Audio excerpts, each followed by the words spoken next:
ताड़नजात में अब आप क्या देख रहे हैं कि ये दो बार ड ढ आ जाएंगे। तो ड और ढ आने से अब ड और ढ की देखिए आज इसके रहस्य को जान लीजिए, जो बहुत बातें मैं नहीं बताया था इसके बारे में तो उसको जान लीजिए। मैंने पहले कहा था ये इस तरीके का, इसका उच्चारण देखिए र की तरह भी होता है, र ल र इसके साथ जुड़ के इसका उच्चारण होता है। पॉइंट समझ में आ रहा है ना। और एक बात और समझेंगे कि इसमें र भी जुड़ा होता है, इसलिए इसको मूर्धा भी मानेंगे। र भी इसमें होता है, इसमें र क्या होगा, संयुक्त होगा। जैसे वो पहला बात जानिए कि इसमें र कैसे होता है। जैसे मान लीजिए अगर इसमें लिखा जाए गढ़, ऐसे लिखिए गढ़वाल, क्या लिखिए गढ़वाल, या रामपुर गढ़, ऐसा होता है ना, गढ़ रामपुर जिसको बोलते हैं। तो गढ़वाल लिखेंगे तो स्पेलिंग क्या लिखेंगे, GARH, गढ़वाल, ठीक है ना। रामपुर लिखना होगा तो रामपुर तो आपने लिख लिया, और गढ़ का लिखना होगा तो क्या लिखेंगे, GARH, देख रहे हैं ना।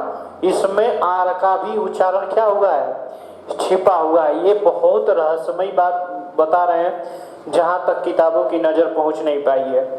समझ में आ रहा है ना।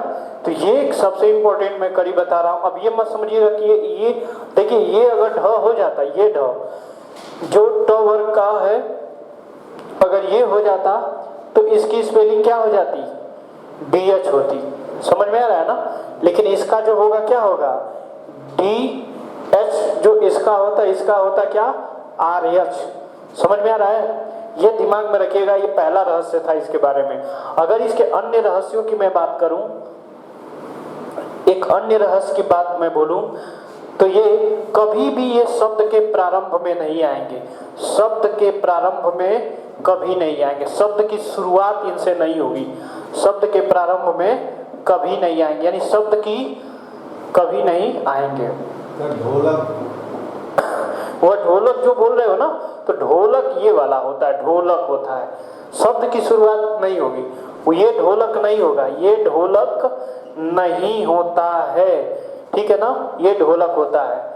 समझ में आ रहा है ना। ताड़न जात बड़ उत्सृप व्यंजन जो है, इनसे किसी भी शब्द की शुरुआत नहीं होती है। ये दूसरा पॉइंट सबसे महत्वपूर्ण रहा। दूसरा पॉइंट इनके बारे में क्या जाने आप, कि इनसे वाक्य की शुरुआत या शब्द की शुरुआत नहीं हो सकती है, ये खत्म। अगर इनकी तीसरी बात जाने जो सबसे महत्वपूर्ण है, सबसे ज्यादा ही महत्वपूर्ण, एक तरीके से एकदम छिपा हुआ रहस्य है, एकदम कोहिनूर की तरह छिपा हुआ है। बताइए तीसरा क्या है, कि ये कभी भी स्वर रहित नहीं हो सकते। अगर कभी भी आपसे प्रश्न पूछ ले कि ऐसे व्यंजन वर्ण बताइए, ऐसे व्यंजन वर्ण बताइए जो स्वर रहित नहीं हो सकते हैं, क्या नहीं हो सकते हैं, स्वर रहित। ये सब छुपे हुए रहस्य हैं। स्वर रहित, स्वर रहित का मतलब उनमें से स्वर हटाया न जा सके, जो स्वर रहित न हो सके। आप देखेंगे जितने भी व्यंजन हैं उनमें उनको स्वर रहित किया जा सकता है। जैसे क है तो क का वर्ण विन्यास करिए, क अ, इस स्वर को हटा सकते हैं, ऐसे लिखा जा सकता है। समझ में आ रहा है ना। अब आपके दिमाग में आएगा कि सर ऐसा क्या नियम है, ऐसा क्या नियम है जिसके वजह से, अभी इसके बारे में मैं मात्रा और वर्ण गणना करना सिखाऊंगा तो वहां मैं बात बताऊंगा। फिलहाल अभी आपके दिमाग में एक प्रश्न तो जरूर उठना चाहिए कि आखिर क्यों ऐसा होता है कि इनके साथ, क्या कारण है कि इनके साथ स्वर हटाया नहीं जा सकता है। देखिए मन में ये क्वेश्चन उठना चाहिए। अगर मस्तिष्क में इस तरीके के प्रश्न नहीं उठ रहे हैं तो आप किसी भी अवधारणा तक नहीं पहुंच पाएंगे, तो आपके लिए हमेशा के लिए रहस्य ही बन जाएगा, जैसे इस उम्र तक आप रहस्य बना हुआ है। पॉइंट समझ में आ रहा है ना। अब अगर मैं बात आपसे करूं तो 1 मिनट में समझ लीजिएगा उस बात को कि क्या मैं कहना चाह रहा हूं। स्वर रहित नहीं हो सकेगा, ये दोनों वर्ण कैसे नहीं हो सकेगा, जरा इसको समझिए। अब एक बात गौर से समझिए, मैं यहां लिख रहा हूं, क्या आपको ये बात पता है, गौर से समझिए, क्या आपको ये बात पता है, क्या बात पता है कि एक वर्ण के ऊपर 2 स्वर का इस्तेमाल होता है, एक वर्ण के ऊपर 2 स्वर का इस्तेमाल होता है। ये आपको पता है? कभी हो सकता है? नहीं। जैसे मान लीजिए कि एक वर्ण है कोई और दो मात्रा का उपयोग करना हो, दो मात्रा का प्रयोग करने से मैं लिख रहा हूं, यहां लिखा गया है, एक मैं शब्द लिख रहा हूं किरण, और इसी तरीके से मैं इस पे एक मात्रा का इस्तेमाल कर दूं, या यहां तो मात्रा ठीक है, इस पे मैं मात्रा ऐसे, ये नहीं, ये मात्रा मैं इस्तेमाल कर दूं, हो सकता है? नहीं ना हो सकता है। तो अब यही काम ये इसके साथ होता है। देखिए अब एक बात आपके दिमाग में उठेगी कि मात्रा को मैं कब एक साथ प्रयोग कर सकता हूं, कब नहीं कर सकता हूं। मात्रा कभी भी, देखिएगा ध्यान रखिएगा, मात्रा कभी भी एक स्थान पर दो नहीं प्रयोग हो सकती है।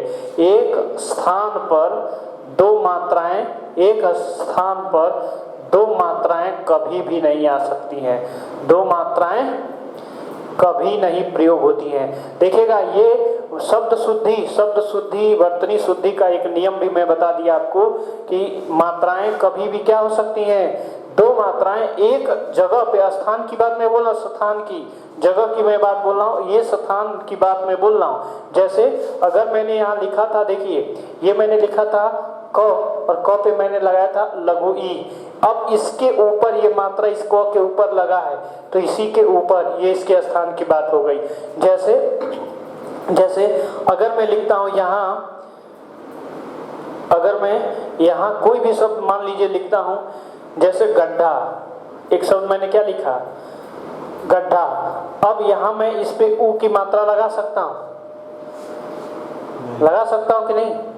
नहीं लगा सकते ना। क्यों नहीं लगा सकते आप मुझे बताइए, क्यों? वही बात कि इसलिए कि यहां ऑलरेडी क्या हो चुका है, एक मात्रा लग गया है, इसके नीचे की जगह को आपने क्या किया है, नीचे के स्थान को कवर कर लिया है, पहले प्रयोग में ला लिया है, तो फिर एक स्थान पे दो मात्राएं नहीं प्रयोग में हो सकती हैं, एक मात्राएं दो स्थान पे प्रयोग नहीं हो सकती। अब बहुत लोग कहते हैं सर वांग्मय में, बताइए सर वांग्मय में ऐसे बोलते हैं, वांग्मय में तो सर जब संधि विच्छेद होता है, जब संधि होती है तो यहाँ तो लगता है, बहुत लोग के दिमाग में आ जाएगा कि यहाँ तो लगता है, तो यहाँ देखिए क्या गड़बड़ी आप कर देते हैं, ये अंग होता है, क वर्ग का पंचमा अक्षर, देखिए ये बिंदी यहाँ लगती है, और आपका दिमाग होता है कि जिन वर्णों में अगर ये हलंत लगेगा वह स्वर रहित हो जाएगा, इसलिए इन दो वर्णों में ये दिमाग रखिएगा, दिमाग में एकदम सेट कर लिए, ड और ढ के नीचे कभी भी हलंत नहीं लग सकता है, कभी भी हलंत नहीं लग सकता है। हो गया?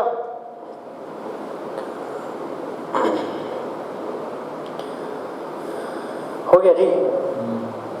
चलिए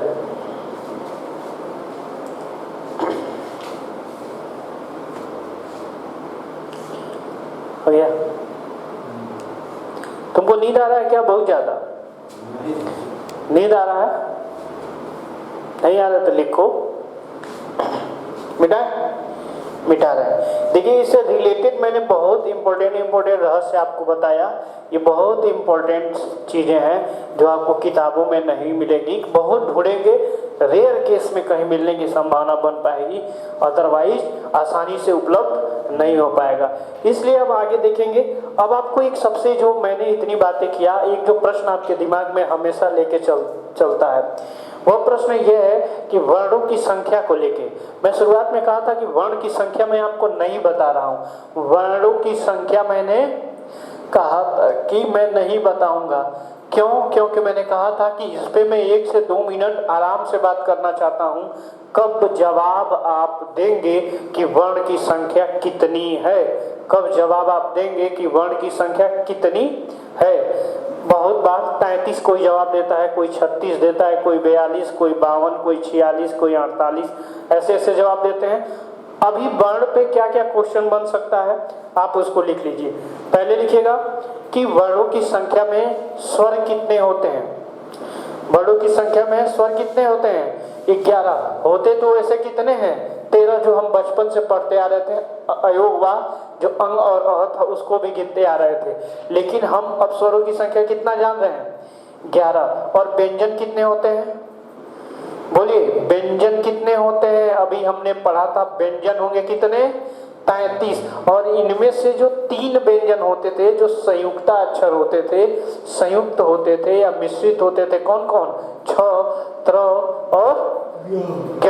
छ, त्र और ज्ञ, ये इन 3 व्यंजन को हम इसमें शामिल नहीं करते थे। अब मुझे बताइए कि ये टोटल संख्या कितनी हो गई? टोटल संख्या कितनी हो गई?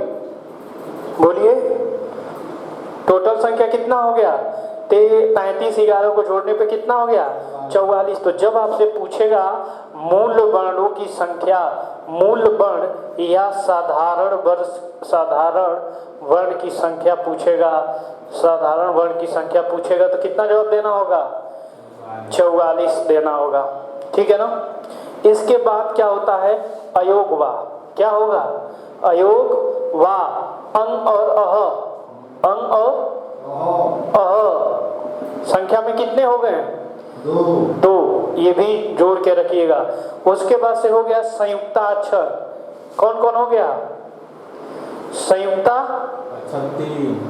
अक्षर हो गया कितना? 4। संयुक्ता अक्षर कौन कौन होता था? छ, त्र, ज्ञ और श, यही होता था 4 ना। तो अब इसमें 4 और जोड़ना होगा आपको। कितना जोड़ना होगा? 4। इसके अलावा आपको बताना होगा ताड़न जात। क्या बताना होगा? ताड़न जात। अभी हमने ताड़न जात ड और ढ की बात की, इनकी संख्या कितनी हो गई? 2। तो अब आप देखिए जरा यहाँ, अब आप यहाँ देखिए अयोग वा की संख्या हो गया 2, ठीक है ना। संयुक्ता अक्षर की संख्या हो गया 4, ताड़न जात की संख्या हो गया 2, और स्वर और व्यंजन जो मूल थे इनकी संख्या कितना हो गया था? 44। तो जोड़ लेंगे 6, 8 और 44 कितना हो गया? 52। तो अगर आपसे पूछता है सवाल में कि कुल वर्ण कितने हैं, हिंदी में कुल वर्ण पूछता है, हिंदी में कुल वर्ण पूछेगा, हिंदी में कुल वर्ण की संख्या कितनी है, तो जवाब क्या देना होगा? 52 देना होगा।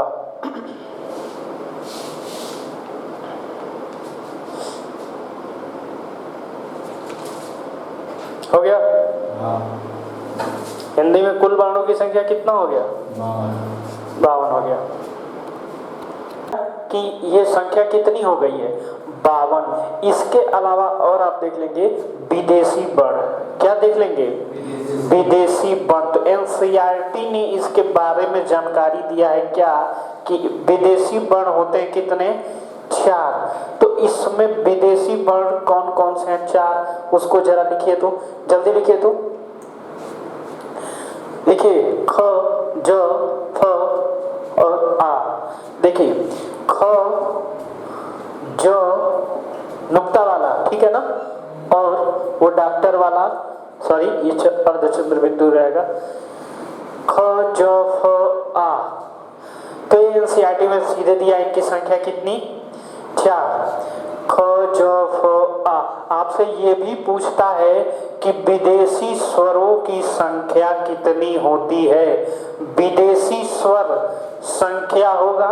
देखिए वर्ण नहीं पूछ रहा है, स्वर पूछ रहा है। क्या पूछ रहा है? स्वर। और जब स्वर पूछेगा तो जवाब आपको क्या देना होगा? 1। स्वर पूछे तो जवाब आपका क्या होगा? ये देखिए 1, केवल आ होगा ना। और अगर आपसे विदेशी वर्ण पूछ रहा है तो ख, ज, फ और आ, ये संख्या में हो गया 4। अब मुझे बताइए हिंदी में कुल वर्णों की संख्या आपने कितना बताया था? हिंदी में कुल वर्णों की संख्या आपने बताया था कितना? 52। और इसमें ये और 4 विदेशी वर्ण जुट गए तो क्या हो गया? 56। यानी हिंदी में ये जो 56 वर्ण प्रयोग में लाए जाते हैं, इनको मान्यता क्या हो चुका है? प्राप्त हो चुका है। क्या हो चुका है? तो अगर मान्यता प्राप्त हो चुका है तो आपसे पूछ ले कि मानकीकृत वर्णों की संख्या, तो जवाब क्या देना होगा? 56। मानकीकृत वर्णों की संख्या यदि पूछेगा तो आपको जवाब देना क्या होगा? 56। हो गया? मानक संख्या या मानकीकृत दोनों हो जाएगा। देखिए मानक संख्या पूछ ले, मानक वर्ण कितने होते हैं तो कितने हो जाएंगे? 56। और मानकीकृत वर्ण कितने हो जाएंगे? 56। तो इनकी संख्या क्या हो जाएगी, सीधे सीधे हमको 56 प्राप्त हो जाएगी। अब आपको कहीं भी इस तरीके का कोई डाउट नहीं होना चाहिए कि वर्ण कितने होते हैं, सारा मैंने आपको बता दिया। शुरू से मैं जल्दी से 1 मिनट में रिवाइव कर दे रहा हूँ। देखिए, स्वर होते हैं 11, व्यंजन होते हैं 33, इसलिए इनको मूल वर्ण और साधारण वर्ण जोड़ने पे मिला कितना, 44। जबकि स्वर में अं और अह को बाद में जो हम बचपन से पढ़ते आ रहे हैं काउंट नहीं करना है। छत्र और ज्ञ यह संयुक्त व्यंजन है, संयुक्त अक्षर है, इसको भी काउंट नहीं करना है। अयोग वह है, 2 होता है संख्या में 2 होता है। अं और अह जो अभी हम स्वर के रूप में बता रहे थे कि ये स्वरों के रूप में हम बचपन से पढ़ते हैं। एक बात अयोग वाह के बारे में ये भी कि ये व्यंजन के साथ कभी नहीं चलेंगे, हमेशा किसके साथ चलते हैं, स्वरों के साथ चलते हैं। यानी सभी स्वरों पे ये मात्रा लगाई जा सकती है। तो अब आप क्या देखेंगे कि इनकी संख्या हो गया 2। इसके अलावा संयुक्त अक्षर जो 2 अलग अलग वर्णों से मिलकर बने हैं, संयुक्त हुए हैं, संयुक्त अक्षर कहलाएंगे। छ, त्र, ज्ञ, श्र, इनकी संख्या हो गया 4। ताड़नजात वर्ण, इनके बारे में आपने देखा कि ताड़नजात वे वर्ण हैं जिनसे किसी भी शब्द की शुरुआत नहीं होती है, जो कभी भी स्वर रहित नहीं हो सकते हैं। इतनी बातें थी। इनकी संख्या भी हो गई 2। तो ये 44, 46, 48, 46, 50 और 50 2 52। टोटल कितना हो गया, 52। तो हिंदी में कुल वर्णों की संख्या आ गई थी 52। इसके अलावा आपने एनसीईआरटी में देखा कि 4 दिया है विदेशी वर्णों को, क, ज, फ, आ, इसलिए 52 में 4 और जुड़ गया तो हो गया 56। हिंदी में प्रयोग हो रहे हैं, इसलिए इनको मानकीकृत वर्ण और मानक वर्ण कहा गया है।